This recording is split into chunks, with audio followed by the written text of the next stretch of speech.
Hi guys, this is the reading of our Earth sign, Taurus, Virgo, and Capricorn. Okay, I am seeing here yung martir. Martir, guys. Bakit ka nagpapakamartir, Earth sign? Kasi natatakot kang iwan ka niya. Tama ba ako? I am feeling here na ilang beses ka na niyang tinry iwan pero ikaw, nagpapakamartir ka pa rin, inaamo mo pa rin siya palagi.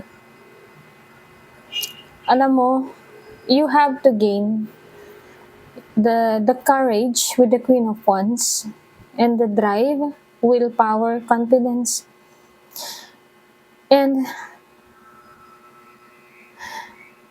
parang may napipil ako dito with the Nine of Pentacles na, wow, magastos. Reckless sa paggastos. Alam nyo guys, I can feel na walang patutunguhan tong relasyon mo ngayon, Earth sign. I will never correct you kung alam ko na tama ka, Earth sign. Pero this time, okay, let me correct you. This will never gonna work out. I swear. Why?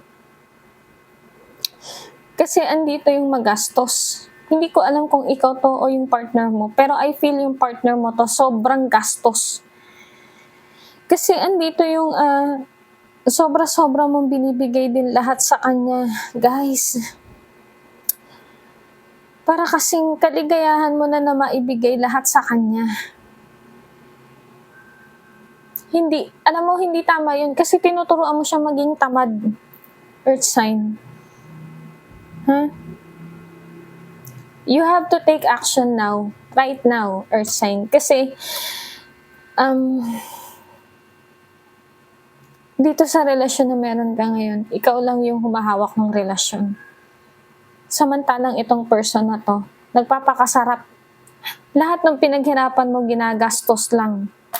Nang walang pasintabi, walang respeto. Grabe, andito yung, okay lang, papadala naman siya eh. Okay lang yan. Darating naman yung padala niya next week. Okay lang yan, darating naman. Earth sign, stop this. Malinaw na nakikita ko dito, pineperahan ka lang, okay? Kung ikaw man to, itigil mo na to. Okay, take what resonate guys ha. If this is not resonate to you, just leave this reading behind, okay? Kasi hindi lang po ito pumapatungkol sa isang tao. Okay? You have to gain more strength and then the courage to get out of there. To release this person na alam mo na piniperahan ka lang, ginagawa kang ATM machine, ganon. Na walang pagmamahal, walang concern sa'yo sa lahat ng pinaghirapan mo. Andito na yung the chariot. Kung aalis ka, makakaalis ka guys. You just need to have strength, confident, okay?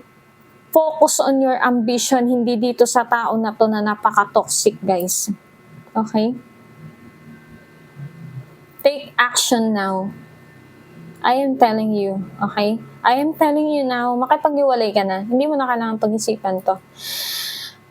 Sobra-sobra yung paggastos, walang respeto, walang concern sa'yo, walang pagmamahal akong nakikita. Alam mo, you have to open your heart to receive the love of the world. You have to release this current relationship mo ngayon kasi may nakikita talaga ako pinipirahan ka. Release this guys. Kasi kailangan mo magpatuloy sa buhay. Huwag mong isama sa bagahe mo to kung sino man tong mokong na to. Okay, kung sino man 'tong bruha na 'to na kung makagastos, wala lang, walang concern, bara-bara na lang, okay? Walang pagmamahal sa'yo kasi kung may pagmamahal sa'yo, hindi siya ganito. Bawat sentimo na ibibigay mo sa kanya, papahalagahan niya, guys. Naintindihan niyo ba ako?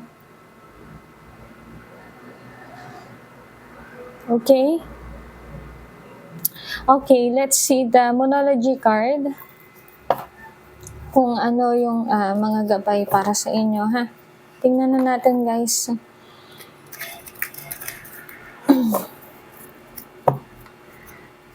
If you want a personal reading, guys, just direct message me here in my Facebook account. And then ask my admin team for the pricing. Yes, may bayad po ang pagpapa-personal reading, okay? At mag-ingat po kayo sa mga scammer, okay? Mga gumagaya ng picture ko dyan, ng name ko, ng account ko. Hindi po ako yan at hindi po ako ang unang-unang magme-mensahe sa inyo, guys. Okay?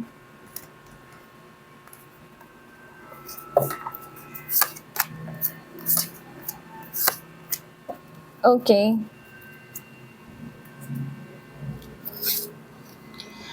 Yeah, I'm right. It's time to take action, Earth sign. Kita mo yan, Capricorn. Kita mo, Aries. Okay? New Moon in Aries. It's time to take action. The answers you need are coming. Okay? Parating na. Or, eto na yon. Eto na yon. Yung mag-i-encourage sa'yo para makaalis ka dyan sa relasyon na yan, na pineperahan ka lang, okay? And then, I have here a time to give rather than take. Kita mo yan? Eto yan. A time to give rather than take, guys. Meaning, it's time for you to give yourself a chance na mahalin mo na lang yung sarili mo. Kaysa tumanggap ka ng sakit ng ulo dito sa bruha na to, dito sa mokong na to. Okay? Kung sino man tong karelasyon nyo na to na alam niyo na gastos ng gastos or hindi nyo pa alam, winawaldas yung pera ninyo. Okay? So, yun lang guys. Mag-ingat po tayong lahat palagi. God bless and good luck.